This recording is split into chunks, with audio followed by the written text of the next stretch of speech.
Olá, seja bem-vindo ao Desafio 100 Dias, eu sou Arthur Bessoni e esse é mais um vídeo de Tira Dúvidas, dessa vez respondendo a uma pergunta do Gabriel Panizzi. Ele me mandou uma mensagem lá no LinkedIn e eu resolvi gravar um vídeo respondendo essa pergunta porque eu acho que é algo que é repetitivo, né? Algumas pessoas têm essa dificuldade, às vezes a gente ouve muito falar sobre BIM, ouve muito falar sobre a documentação, processos, mas a gente não entende realmente como é que aquilo funciona. E a pergunta dele foi o seguinte: Arthur, o que é um processo BIM? A gente vê muito pessoal falar, né, BIM como um processo, tal, mas como é que funciona isso? Então eu trouxe um exemplo aqui para vocês de um mapa de processo de um uso específico do BIM, e eu queria fazer, antes de mostrar esse mapa de processo, uma definição geral de, na verdade, o que é um processo, né? E dentro da metodologia BIM, o que é que está lá dentro do pilar de processo? Para quem já assistiu a aula que nós falamos sobre pilares de BIM, do BIM, eu falei que existem três pilares principais. O pilar políticas, processos e tecnologia. Então, o que é que está dentro desse pilar de processos, né? Para quem já lembra, né? A gente falou sobre esse material, vou só mencionar brevemente aqui. E essa é uma definição do próprio Bilal Sukkar, né, lá de 2008, que eu trouxe aqui como referência. Então vamos lá. Se você pesquisar na internet, pesquisar no seu dicionário aí, o que significa processo, tá?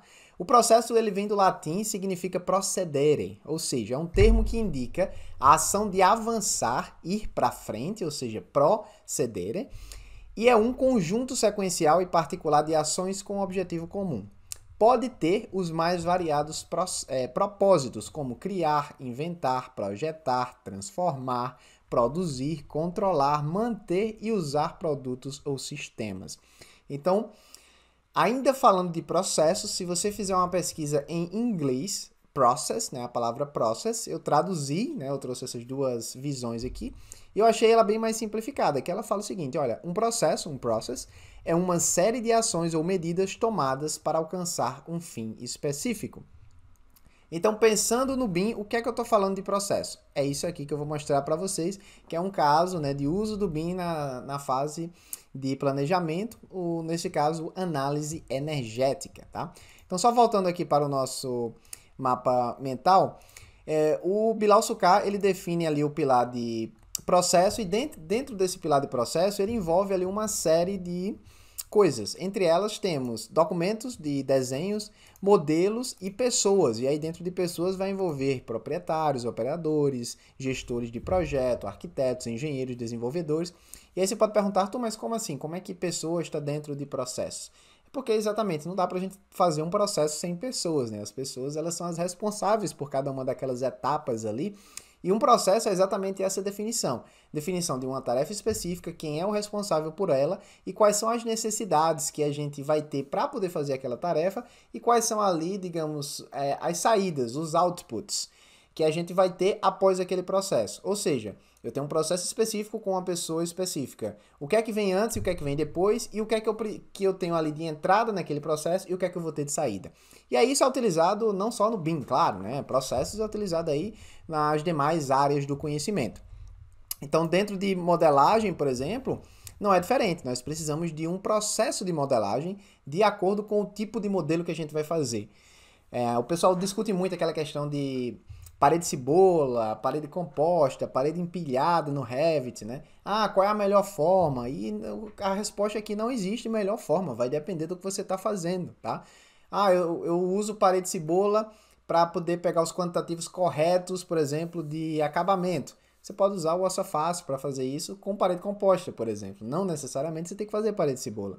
Ah, eu uso parede empilhada porque é mais rápida. Ah, você pode usar um plugin que automatize utilizando paredes cebola, não sei. Então eu particularmente não gosto muito de paredes cebolas, mas por que eu estou falando isso aqui? Porque cada objetivo final vai ter um processo diferente. É exatamente o mapeamento desses processos para fins de comunicação com a equipe geral que é importante para a gente quando a gente vai fazer aí o levantamento de um processo BIM. E onde é que o processo BIM ele é muito utilizado? No documento chamado BEP ou através do documento chamado BIP, ou seja, o plano de execução BIM ou plano de implementação BIM. Os dois são implementação, um é em projetos e outro é em empresas. Então, para que você implemente o BIM em projetos, você precisa ter mapeado ali esses processos para que as pessoas entendam como é que aquilo vai funcionar.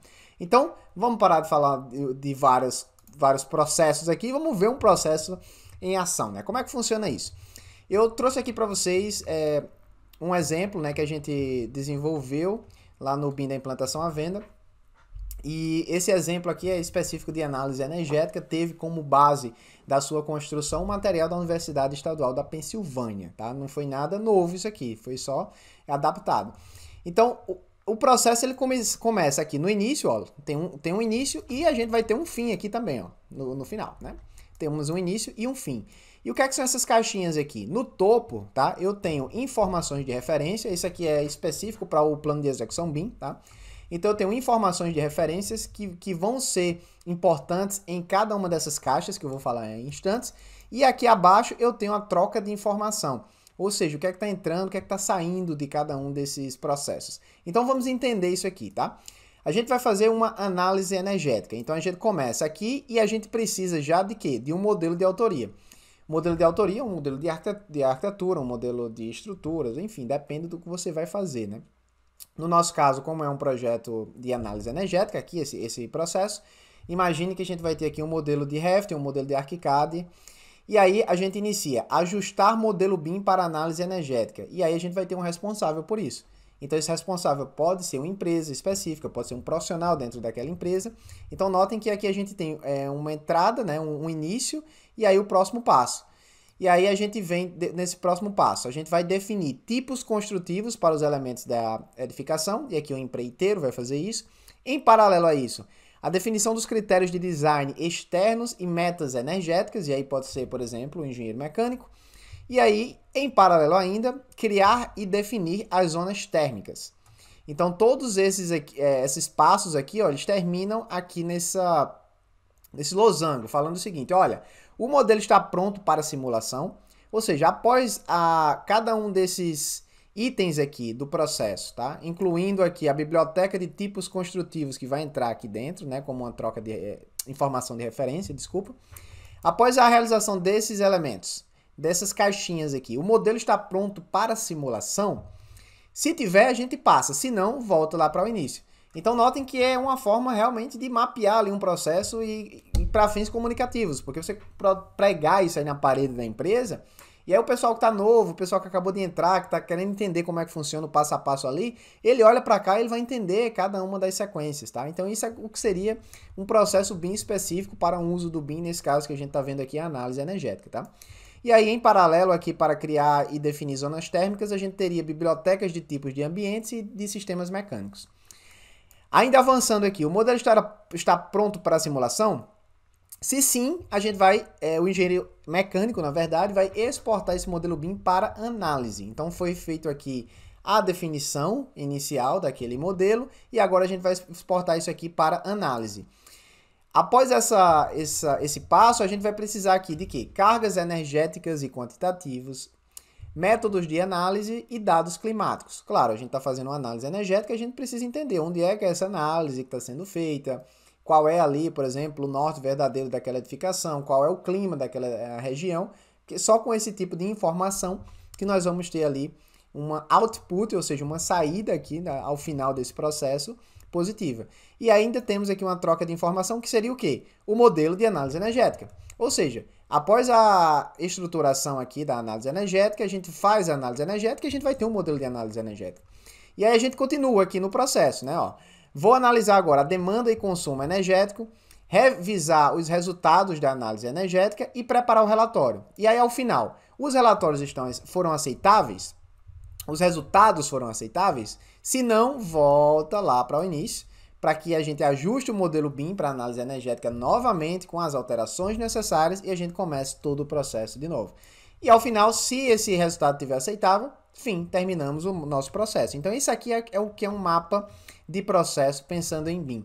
Por que é que o pessoal fala muito que o pessoal implementa BIM sem processos, né?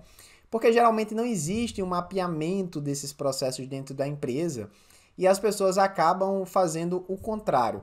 Elas não avaliam o mapeamento do fluxo de trabalho da empresa para que ela implemente o BIM ali dentro. ela faz o contrário. Ela pega um mapa já pronto, por exemplo, um sequenciamento de projetos em Revit, e ele tenta inserir aquilo dentro da empresa. E não o contrário, não inserir a parte boa do BIM dentro do fluxo de trabalho que já funciona da empresa. Então não sei se fez sentido para vocês, eu vou só repetir, tá? No lugar de a gente adaptar a empresa ao BIM, desculpe, no lugar de a gente adaptar o BIM à empresa, o pessoal vem fazendo o quê? Adaptando a empresa ao BIM, e não é assim que funciona. Então, assim, o mapa de processo, ele ajuda não só a você ter uma comunicação muito boa e um entendimento de responsáveis, de sequenciamento, como ele também vai te ajudar ali na definição dos gargalos que a empresa tem. Então, quando você mapeia os processos internos da empresa, você vai conseguir visualizar quais etapas ali você consegue automatizar, quais etapas você consegue cortar ou você consegue adaptar para que seu trabalho ele flua de uma forma mais positiva, tá? Então deixa eu dar só um exemplo, quem quiser saber até um pouco mais aqui, a gente fez uma palestra lá no AU Las Vegas. Deixa eu ver se eu encontro aqui, AU Vegas 2019. Aqui, ó, Forge and Generative Design for Planning, Modeling and Fabrication. Nessa nossa palestra, que está disponível aí, vocês podem pesquisar isso aqui, ó, Forge and Generative Design for Planning, Modeling and Fabrication, que foi uma palestra do Thiago, muito legal, que eu palestrei juntamente com ele. A gente tem aqui o vídeo, né, da apresentação, e dentro dessa apresentação, deixa eu só tirar o áudio aqui, a gente apresenta um mapa de processos da empresa que a gente trabalha aqui da Austrália. É um mapa de processo foi bem bagunçado no início, né? Ó, tá aqui, ó, 9 minutos e 13, tá? Então, ó, esse aqui foi um mapa de processos que a gente avaliou para a empresa, para um tipo específico de projetos dentro da empresa, e olha só a bagunça, né? Um monte de coisa aqui. Então, quando a gente avaliou ali a sequência, o passo a passo de como é que a empresa funcionava, a gente depois foi o quê? Foi otimizando ali vários daqueles pontos para que a gente diminuísse esse mapa de processo e ele ficasse mais fluido. Em comparação ainda, né, dentro desse mapa de processo, como ele tem uma sequência lógica, a gente transformou essa sequência aqui em cartões do Trello. Não sei se você conhece o Trello, mas é uma ferramenta que utiliza um pouco ali do conceito Kanban para que você vá ali clicando e arrastando esses cartões, então o seu projeto ele vai fluindo ali dentro daquela sequência que você criou. Então foi isso que a gente fez aqui, para que aquele fluxo de trabalho inicial da empresa fosse condensado, fosse otimizado para trabalhar de uma forma mais eficiente, e aí cada uma daquelas tarefas, né, que aqui tá em verde, mas nesse outro que eu mostrei para vocês tá azulzinho, cada uma dessas tarefas ela foi convertida em um cartão do Trello, em que a gente tinha um entendimento geral de todos os projetos da empresa, desde o início até o fim de cada um desses processos. Isso ajuda na comunicação, isso ajuda na organização, isso ajuda na busca de informação, quando você precisa entender algum panorama geral de um projeto, o cliente liga e pergunta alguma coisa, e aí você não tem que ligar para 10, 30 pessoas para saber como é que tá. Você vai lá no Trello, abre o Trello e você visualiza isso de uma forma muito legal. Então é isso, eu espero que esse pequeno vídeo tenha dado para dar uma visão geral do que é um processo BIM e como é que você pode aplicar esse conceito aí dentro das suas implementações. A gente tem até um handout aqui com 32 páginas, está em inglês, mas eu acho que nessas páginas eu acho que tem esse mapa de processo da gente, tá?